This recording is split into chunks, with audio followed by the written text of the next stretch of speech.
નમસ્કાર મિત્રો, હું રાજેશ ભાસ્કર આપ સૌનું યુટ્યુબમાં આપણી આ ચેનલ પર સ્વાગત કરું છું. મિત્રો, આજે આપણે તારીખ 22 જાન્યુઆરી 2026ના કેટલાક મોસ્ટ ઇમ્પોર્ટન્ટ કરંટ અફેર અને અગાઉની પરીક્ષામાં પૂછાયેલા કેટલાક ઇમ્પોર્ટન્ટ પ્રશ્નો વિશે ડિટેલમાં ચર્ચા કરીશું, જે આપને આવનારી પરીક્ષા માટે ખૂબ જ ઉપયોગી સાબિત થશે. તો મિત્રો, આપ આ ચર્ચા સાથે જોડાઈ રહેજો અને વિડીયોને પહેલેથી લઈને છેલ્લે સુધી પૂરેપૂરો જોવાનો આગ્રહ રાખજો. તો ચલો મિત્રો, શરૂ કરીએ. શરૂઆત કરતાં પહેલાં જણાવી દઉં કે જો તમારે આપણી આ યુટ્યુબ ચેનલને સબસ્ક્રાઇબ કરવાનું બાકી હોય તો ચેનલને સબસ્ક્રાઇબ કરજો, નોટિફિકેશન બેલ આઇકોનને પ્રેસ કરીને, અને જો તમને વિડીયો પસંદ આવે તો જ વિડીયોને લાઇક કરજો, પરંતુ વિડીયોને શેર કરવાનું ના ભૂલતા. તમારા જેટલા પણ મિત્રો જેઓ કોમ્પિટિટિવ એક્ઝામની તૈયારી કરી રહ્યા છે એ બધા મિત્રો જોડે અત્યારે જ આ વિડીયોની લિંકને શેર કરી દો, તમે જે તે સોશિયલ મીડિયા એપ્લિકેશન વાપરતા હો એમાં. ઓકે, ચલો તો શરૂઆત કરીએ. સૌપ્રથમ જોઈશું અગાઉની પરીક્ષામાં પૂછાયેલા ભારતની ભૂગોળના પ્રશ્નો, જેના જવાબો તમારે મને કમેન્ટ બોક્સમાં લખીને જણાવવાના છે.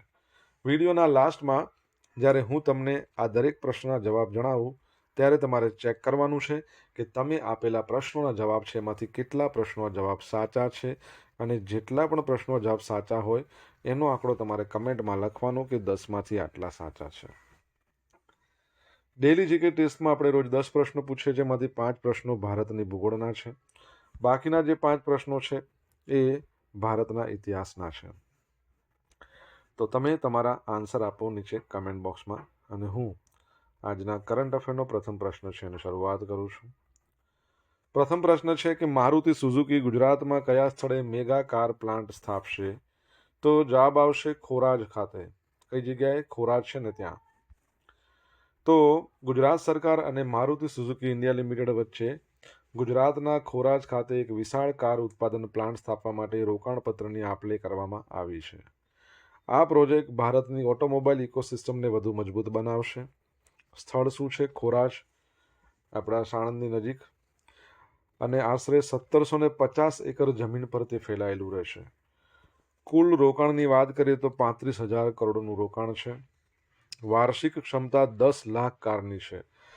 તબક્કાવાર વિકાસ જોઈએ તો આ ફેસિલિટીમાં 4 મેન્યુફેક્ચરિંગ યુનિટ હશે, જેમાંથી દરેકની ક્ષમતા 2.5 લાખ વાહનોની હશે. શરૂઆતની વાત કરીએ તો પ્રથમ યુનિટની ઉત્પાદન નાણાકીય વર્ષ 2029 સુધીમાં શરૂ થવાની ધારણા છે, અને આમાં 12,000થી વધુ લોકોને સીધી નોકરી મળવાની છે. પરોક્ષ આજીવિકાની વાત કરીએ તો સપ્લાયર નેટવર્ક અને એમએસએમઈ ક્લસ્ટરો દ્વારા આશરે 7.5 લાખ લોકોને પરોક્ષ રોજગારી મળવાની સંભાવના છે. આ પ્લાન્ટની સ્થાપનાથી આસપાસના વિસ્તારમાં ઓટો ઘટકોના સપ્લાયર્સ અને એમએસએમઈ એકમોના વિકાસને વેગ મળશે. ગાંધીનગરમાં મુખ્યમંત્રી ભૂપેન્દ્ર પટેલ અને હર્ષ સંઘવીની ઉપસ્થિતિમાં આ કરાર છે કરવામાં આવ્યા હતા. ઓકે, તમને ખબર હોય તો આપણે ભણ્યા હતા, મારુતિ સુઝુકી છે એની જે ઇલેક્ટ્રિક વ્હીકલ, જે પ્રથમ ઇલેક્ટ્રિક વ્હીકલ ભારતમાં જે લોન્ચ થઈ હતી એ હતી ઈ વિટારા, અને એનું લોન્ચિંગ કર્યું હતું આપણા પ્રાઇમ મિનિસ્ટર નરેન્દ્ર મોદી. કઈ જગ્યાએ કર્યું હતું તમારે જણાવવાનું છે. બાકી મારુતિની વાત કરીએ તો 1981માં ભારત સરકાર દ્વારા મારુતિ ગૃહ ઉદ્યોગ તરીકેની સ્થાપના કરવામાં આવી હતી. અત્યારે એની પેરેન્ટ કંપની સુઝુકી છે, જે જાપાનની છે. ઓકે, યાદ રાખજો, આરસી ભાર્ગવા એના અધ્યક્ષ છે મારુતિ સુઝુકી ઇન્ડિયાના. ભારતનો પ્રથમ open C marine fish farming project ક્યાં શરૂ કરવામાં આવ્યો છે? તો અંદમાન અને નિકોબાર ટાપુઓ છે ને ત્યાં. તો ભારતે તેના દરિયાઈ સંસાધનો છે એનો આર્થિક ઉપયોગ માટે અંદમાનના દરિયામાં દેશના પ્રથમ open C marine fish farming એટલે દરિયાઈ મત્સ્ય ઉછેર પ્રોજેક્ટ શરૂ કરીને ઐતિહાસિક સિદ્ધિ હાંસલ કરી છે. આ પહેલ ભારતની બ્લુ ઇકોનોમી એની વ્યૂહરચનાનો એક મહત્વપૂર્ણ ભાગ છે. સ્થળ અંદમાન અને નિકોબાર ટાપુઓના શ્રી વિજયપુરમ પાસેના નોર્થ બે છે ત્યાં. ઉદ્ઘાટન કોણે કર્યું? તો કેન્દ્રીય મંત્રી છે સાયન્સ અને ટેકનોલોજી, બરાબર છે. રાજ્ય કક્ષાનો સ્વતંત્ર હવાલો ધરાવે છે ડૉક્ટર જીતેન્દ્રસિંહ. અમલીકરણ સંસ્થા કોણ છે? તો પૃથ્વી વિજ્ઞાન મંત્રાલય હેઠળની NIOT, national institute of ocean technology. ટેકનોલોજીની વાત કરીએ તો NIOT દ્વારા વિકસિત ખાસ ઓપન સી કેજ એનો એટલે કે પાંજરાનો ઉપયોગ કરવામાં આવશે, જે દરિયાના મોજા અને કુદરતી સ્થિતિનો સામનો કરી શકે છે. ઉછેર: આ પ્રોજેક્ટમાં મુખ્યત્વે દરિયાઈ ફિનફિશ અને સીવીડ એટલે દરિયાઈ શેવાળ છે એના ઉછેર પર ધ્યાન આપવામાં આવશે. સીવીડ ફાર્મિંગ: ઊંડા પાણીમાં સીવીડ ફાર્મિંગને પ્રોત્સાહન આપવા માટે સીવીડ બીજનું વિતરણ પણ કરવામાં આવ્યું છે. આ પ્રોજેક્ટથી સ્થાનિક માછીમાર સમુદાયો માટે રોજગારીની નવી તકો ઊભી થશે. ઓકે, તો એ બાબતે યાદ રાખજો.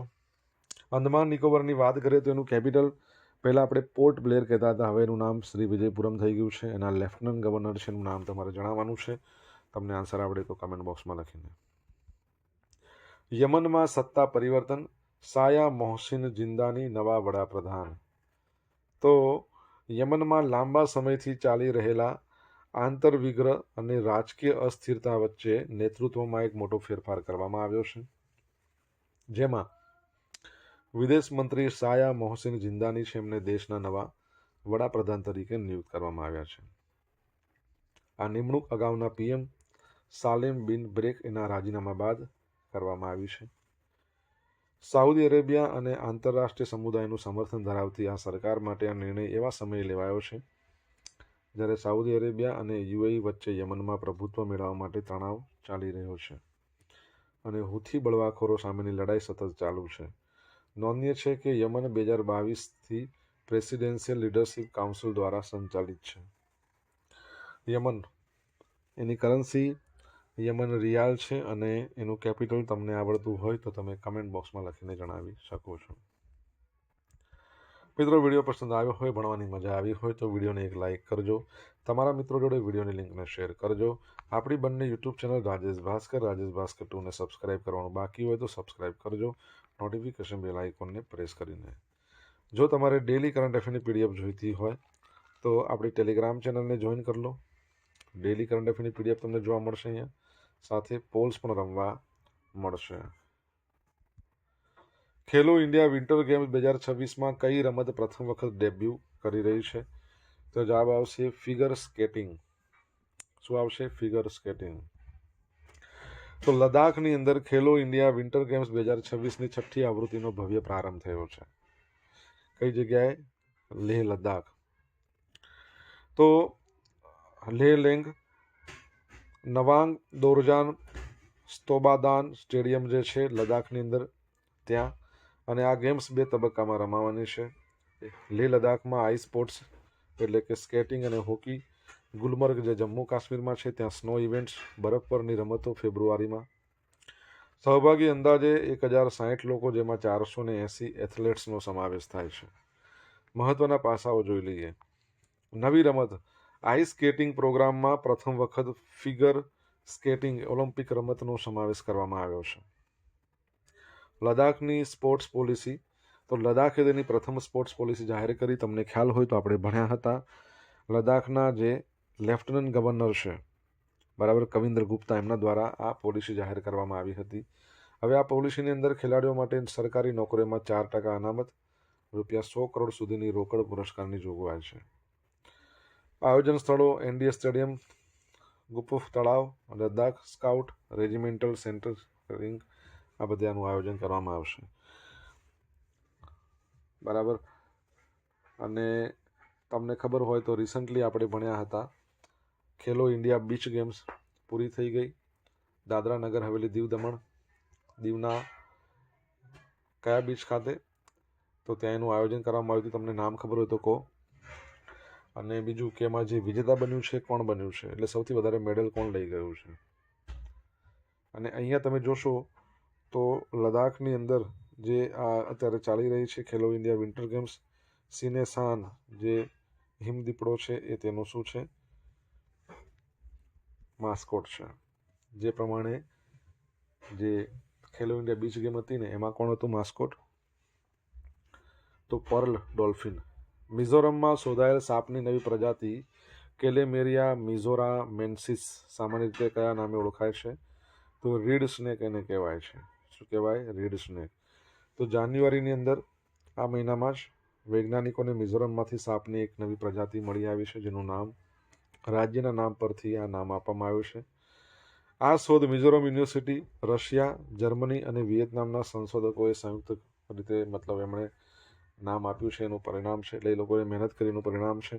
વૈજ્ઞાનિક નામ બરાબર છે ક્લેમરિયા મિઝોરેનેમિસિસ. સામાન્ય રીતે એક રેડ સ્નેક છે અને આ પ્રકાશન ક્યારે થયું? તો આ શોધ છે ને આંતરરાષ્ટ્રીય જર્નલ છે જુટેક્સા. તો 5 જાન્યુઆરી 2026ના રોજ પ્રકાશિત થયું હતું. ઇતિહાસ: આ સાપના નમૂના સૌપ્રથમ 2008માં મિઝોરમ યુનિવર્સિટી કેમ્પસમાં મળ્યા હતા, પરંતુ ત્યારે તેને દક્ષિણ પૂર્વ એશિયાની એક અન્ય પ્રજાતિ માનવામાં આવતી હતી. પછી લાંબા સમયના ડીએનએ વિશ્લેષણ બાદ ખબર પડી કે અન્ય પ્રજાતિ કરતાં 15% વધુ આમાં આનુવંશિક તફાવત છે. શારીરિક લાક્ષણિકતા જોઈશું ને તો દેખાવ સાપ કદમાં નાનો હોય છે, ઘેરો બદામી રંગ અથવા કાળો, શરીર પર ઝાંખા પટ્ટા, તેની નીચેની સપાટી પેટનો ભાગ છે પીળા કલરનો, અને તે બિનઝેરી છે, મનુષ્ય માટે જોખમી નથી. મિઝોરમના આઇઝોલ, મમિત, કોલાસિબ, રેક આવા વિસ્તારમાં જોવા મળે છે. તે સમુદ્રની સપાટીથી 670થી 1295 મીટરની ઊંચાઈ આવેલા ભેજવાળા જંગલો અને પહાડી વિસ્તારોમાં રહે છે. જીવનશૈલી તે નિશાચર છે, રાત્રે સક્રિય થાય છે અને સેમી ફોસોરિયલ એટલે જમીનની અંદર દર બનાવીને રહેનાર છે. આ શોધ સાથે મિઝોરમમાં જોવા મળતી સરીસૃપ અને ઉભયજીવી એની પ્રજાતિઓ વધીને 169 થઈ છે. International union for conservation of nature દ્વારા હાલમાં તેને લિસ્ટ કન્સર્ન ઓછી ચિંતાજનક શ્રેણીમાં રાખવામાં આવ્યું છે. મિઝોરમની વાત કરીએ, કેપિટલ આઇઝોલ છે, સીએમ લાલ ડુહોમાં છે અને મિઝોરમ છે એના ગવર્નરનું નામ તમને આવડે તમે જણાવી શકો છો. ભારતનું પ્રથમ 100% સાક્ષરતા ધરાવતું રાજ્ય મિઝોરમ છે. એની હાઈકોર્ટ આવેલી છે ગુવાહાટીમાં, બરાબર છે, આ યાદ રાખજો. ભારતીય બેડમિન્ટન સાયના નેહવાલ છે, એણે પ્રોફેશનલ બેડમિન્ટનમાંથી નિવૃત્તિની જાહેરાત કરી દીધી છે. તો ભારતીય બેડમિન્ટન સ્ટાર સાયના નેહવાલ લાંબા સમયથી ઘૂંટણની ઈજા અને આર્થરાઇટિસ સંધિવા આવી સ્વાસ્થ્યની સમસ્યાના કારણે વ્યાવસાયિક બેડમિન્ટનમાંથી સત્તાવાર રીતે નિવૃત્તિ જાહેર કરી છે. 2012માં લંડન ઓલિમ્પિક્સમાં બ્રોન્ઝ મેડલ જીતીને ઇતિહાસ રચ્યો હતો. તે વિશ્વની ભૂતપૂર્વ નંબર 1 ખેલાડી પણ રહી ચૂકી છે. છેલ્લે 2023માં સિંગાપોર ઓપનમાં ભાગ લીધો હતો, પરંતુ ઘૂંટણમાં કાર્ટિલેજ ડેમેજ થવાને કારણે હાઈ ઇન્ટેન્સિટી ટ્રેનિંગ કરી શકતી ન હતી. સાયનાએ જણાવ્યું હતું કે યોગ્ય સમયે રમત છોડવી જરૂરી છે, કારણ કે તેનું શરીર હવે સ્પર્ધાત્મક રમતોનું દબાણ સહન કરી શકે તેમ નથી. ઓકે,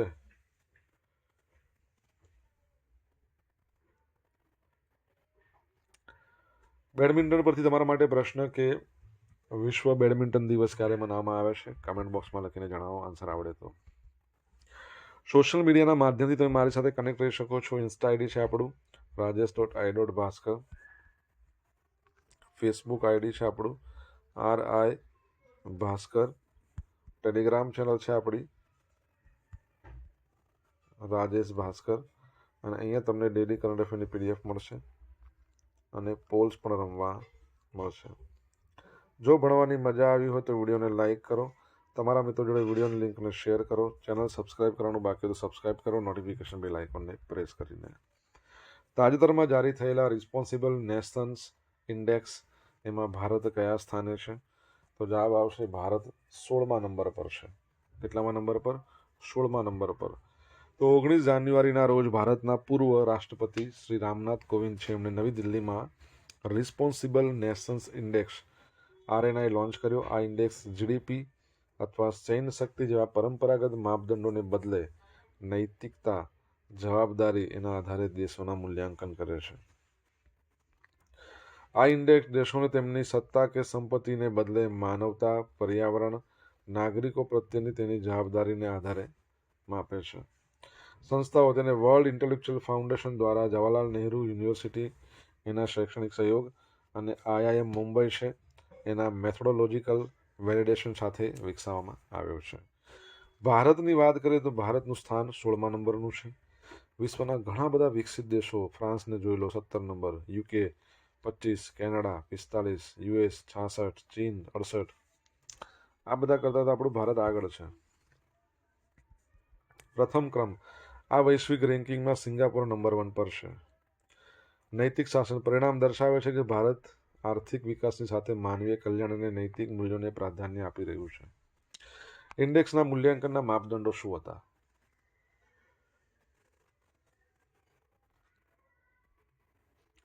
નૈતિક શાસન, એથિકલ ગવર્નન્સ, પારદર્શિકતા અને જવાબદારી, સામાજિક કલ્યાણ, નાગરિકોનું જીવન ધોરણ, પર્યાવરણીય સંભાળ, કુદરતની જાળવણી, વૈશ્વિક જવાબદારી, આંતરરાષ્ટ્રીય શાંતિમાં યોગદાન. તો આવા બધા જે મુદ્દાઓ છે એના આધારે આ ઇન્ડેક્સ બનાવવામાં આવ્યો છે. રામનાથ કોવિંદની વાત આવે તો તમને યાદ હશે, આપણે ભૂતકાળમાં ભણ્યા હતા કે કોઈ એક શું હતું, ચલો હું તમને કહી જ દઉં છું. રામનાથ કોવિંદની વાત આવે તો વન નેશન વન ઇલેક્શન ભારતમાં, આ અંતર્ગત આપણે ખબર હોય તો ભણ્યા હતા કે વન નેશન વન ઇલેક્શન ભારતમાં લાગુ કરવા માટે જે કમિટી બનાવવામાં આવી હતી, એ કમિટીના જે અધ્યક્ષ હતા એ રામનાથ કોવિંદ હતા. એમણે રિપોર્ટ આપ્યો હતો, બરાબર છે, કે શું શું કરી શકે આપણે વન નેશન વન ઇલેક્શન, એક જ સમયે લોકસભા વિધાનસભા એની ચૂંટણીઓ કરવી હોય. ઓકે, ઇન્ડિયન સુપર લીગ 14 ફેબ્રુઆરીથી શરૂ થશે. તમામ 14 ક્લબ ભાગ લેશે. કેન્દ્રીય રમતગમત મંત્રી ડૉક્ટર મનસુખ માંડવિયાએ જાહેરાત કરી હતી કે ઇન્ડિયન સુપર લીગની નવી સિઝન 14 ફેબ્રુઆરીથી શરૂ થવાની છે.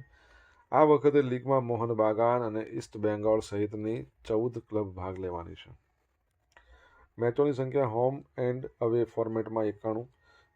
સંયુક્ત નિર્ણય, સરકાર, ઓલ ઇન્ડિયા ફૂટબોલ ફેડરેશન અને ક્લબના પ્રતિનિધિઓ વચ્ચે બેઠક બાદ આ નિર્ણય લેવામાં આવ્યો હતો. અને ઓલ ઇન્ડિયા ફૂટબોલ ફેડરેશનના પ્રમુખ કલ્યાણ ચૌબે છે, એમણે જણાવ્યું કે આઈ લીગ છે ને એ પણ આ સમયગાળામાં શરૂ થઈ જવાની છે. 11 ક્લબ ભાગ લેશે એમાં અને ટૂંકા ફોર્મેટમાં 55 મેચ હશે. બંને લીગના સંચાલન અને વ્યાપારી નિર્ણયો લેવા માટે એક ગવર્નિંગ કાઉન્સિલ બોર્ડની સ્થાપના કરવામાં આવશે.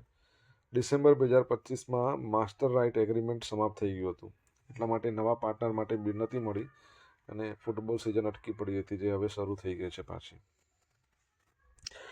ફૂટબોલની વાત આવે એટલે મને યાદ આવે છે, તમને ખ્યાલ હોય તો ડુરન્ટ કપ કોણે જીત્યું 2025નું ટાઇટલ? કમેન્ટમાં લખો આન્સર આવડે તો.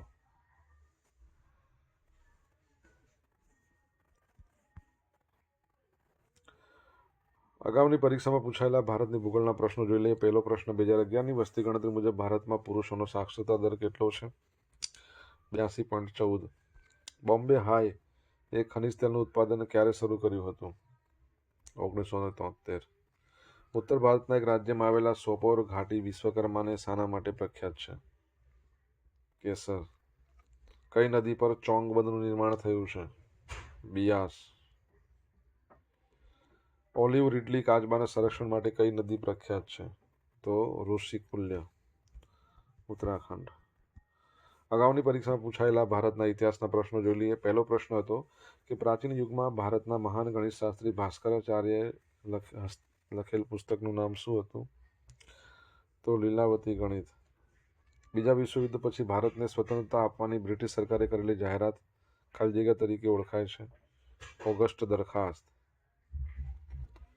કેબિનેટ મિશનમાં કુલ કેટલા સભ્યો હતા? 3. વીર સાવરકર દ્વારા સ્થાપિત મિત્ર મહિલા સંસ્થા પછીથી કયા નામે ઓળખાય છે? તો અભિનવ ભારત. શક સંવતની શરૂઆત કયા ભારતીય મહિનાથી થાય છે? ચૈત્ર મહિનાથી. હવે જોઈશું ગઈકાલે પૂછેલા પ્રશ્નો. જ્યાં પહેલો પ્રશ્ન, ભારત સરકારના નેશનલ સ્ટાર્ટઅપ રેન્કિંગમાં ગુજરાત કેટલામી વખત બેસ્ટ પરફોર્મર સ્ટેટ જાહેર થયું? 5મી વાર. તાજેતરમાં વડાપ્રધાન દ્વારા ભૂમિપૂજન કરવામાં આવેલ કાઝીરંગા એલિવેટેડ કોરની કુલ લંબાઈ કેટલા કિલોમીટર છે? 86 કિલોમીટર છે. આજે પૂછેલા પ્રશ્નોના જવાબ જોઈ લઈએ. પહેલો પ્રશ્ન પૂછ્યો હતો, મારુતિ સુઝુકીનું ઈ વિટારા લોન્ચિંગ થયું હતું પ્રાઇમ મિનિસ્ટર દ્વારા. એનું લોન્ચિંગ કરવામાં આવ્યું હતું હાંસલપુર ખાતે. કઈ જગ્યાએ? હાંસલપુર. સેકન્ડ નંબરનો પ્રશ્ન હતો, અંદમાન નિકોબારના લેફ્ટનન્ટ ગવર્નરનું નામ શું છે? ડી.કે. જોશી, ઉપરાજ્યપાલ. ત્રીજો પ્રશ્ન હતો, યમન છે એનું કેપિટલ શું છે? સના. અને ચોથો પ્રશ્ન, ખેલો ઇન્ડિયા બીચ ગેમ્સ છે એનું 2026નું આ વર્ષનું ટાઇટલ કોણ જીતી ગયું? કર્ણાટક. 5મા નંબરનો પ્રશ્ન, મિઝોરમ છે એના ગવર્નર વી.કે. સિંઘ. 6થા નંબરનો પ્રશ્ન હતો, વર્લ્ડ બેડમિન્ટન ડે 5 જુલાઈના રોજ મનાવવામાં આવે છે. અને છેલ્લે 7મા નંબરનો પ્રશ્ન, ડુરન્ટ કપ નોર્થ ઈસ્ટ યુનાઇટેડે જીત્યું. હવે મિત્રો જોઈશું ગઈકાલના કરંટ અફેરમાંથી પૂછેલા કેટલાક ઇમ્પોર્ટન્ટ પ્રશ્નો જેના જવાબો તમારે કમેન્ટમાં લખવાના. પહેલો પ્રશ્ન, ગુજરાત ટેક્સટાઇલ પોલિસી 2024 હેઠળ કયા મહિલા સ્વસહાય જૂથોને લાભ મળશે? સેકન્ડ પ્રશ્ન, એસબીઆઈના અહેવાલ મુજબ ભારત કયા વર્ષ સુધીમાં અપર મિડલ ઇન્કમ દેશ બનવાની દિશામાં છે? જવાબ આવડે તો કમેન્ટમાં લખજો. આ હતા આજના દિવસના કેટલાક મોસ્ટ ઇમ્પોર્ટન્ટ કરંટ અફેર સાથે આપણે જોયું અગાઉની પરીક્ષામાં પૂછાયેલા ઇમ્પોર્ટન્ટ પ્રશ્નોના જવાબોની સાથે. આશા રાખું બધાને ભણવાની મજા આવી હશે. મજા આવી તો વિડીયોને લાઇક કરો, તમારા મિત્રો જોડે વિડીયો લિંકને શેર કરો. આપણી બંને યુટ્યુબ ચેનલ રાજેશ ભાસ્કર 2ને સબસ્ક્રાઇબ કરો, નોટિફિકેશન બેલ આઇકોનને પ્રેસ કરીને. તો મિત્રો thank you so much for watching this video. Have a nice day. જય હિન્દ, જય ભારત, જય જય ગરવી ગુજરાત.